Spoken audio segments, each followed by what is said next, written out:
When you're creating your Charles Law lab, what you want to do is you want to make sure that you are allocating the correct variable in the A column and the B column. Remember, in a spreadsheet program, the A column is always devoted to the x-axis. And in this case, we want that to be temperature. So I'm going to let row 1 be the titles. And I'm going to make sure that in the title, I include my units. Now, I would like this column to be a little bit wider, so I can just drag that over. And then my B column is going to be volume, and I want to indicate that the values that I've recorded are in liters. Then you want to proceed with your numerical values for your temperature in Celsius. So we got negative 223. Now, we do not put the degrees Celsius symbol here, just numerical values only. And then we put the corresponding volume for that temperature. Again, no units, okay, or else it won't register. And we continue doing that until we've got all of our values recorded. There are all of the values recorded there. We want to select those values, and we can either use insert chart here, or there's also the little icon here, insert chart, okay? Now, what the chart does, the chart editor, it may have chosen a bar graph for you. What you want to do is you want to choose a scatter chart, okay? That is the one that we want you to select, so make sure that you choose that, okay? We also want to make sure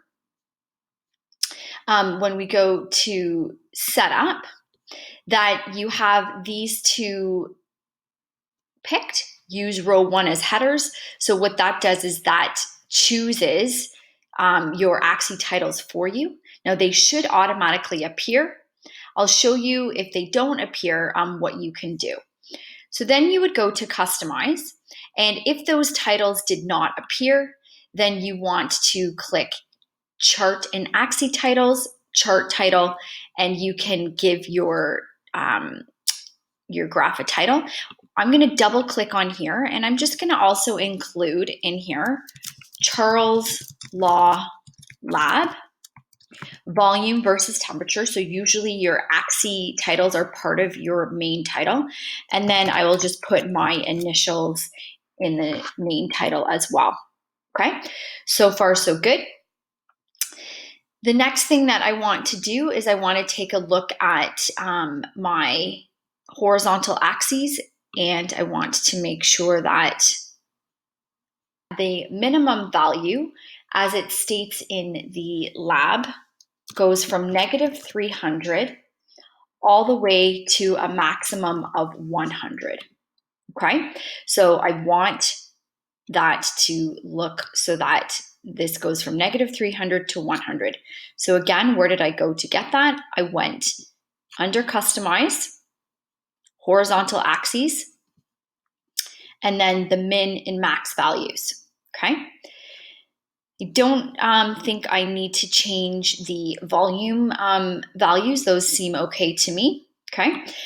Then what I want to do is I want to go to grid lines, and I think I would like to add a few more grid lines, okay? So what I'm going to do is I'll click on minor grid lines. So right now it has vertical axes, and I've clicked on minor grid lines. I'm going to click on horizontal axes. The major grid lines are there, but I'm going to also add some minor grid lines. So if I want to interpolate data, it'll be a little bit more accurate, okay?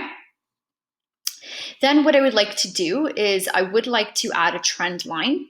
So in order to add a trend line, you need to go into series. Click trend line and linear, okay? Because this data is linear, so you want to make sure that that is clicked off as linear, okay? This is looking really good to me. I'm going to enlarge. So I'm going to click on those 3 dots, and I'm going to move to its own sheet. And we have, voila, a really nice graph depicting how temperature affects volume. Make note of when your volume is 0, what would this temperature be where this trend line would intersect the x-axis? So I want you to think about that.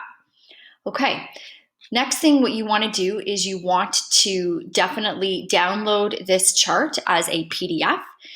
For some reason, when you upload it into Brightspace, it reformats it as a Google Sheet. So if you can download that as a PDF first and then upload it as a PDF, that would be fantastic. Okay, hope that helps.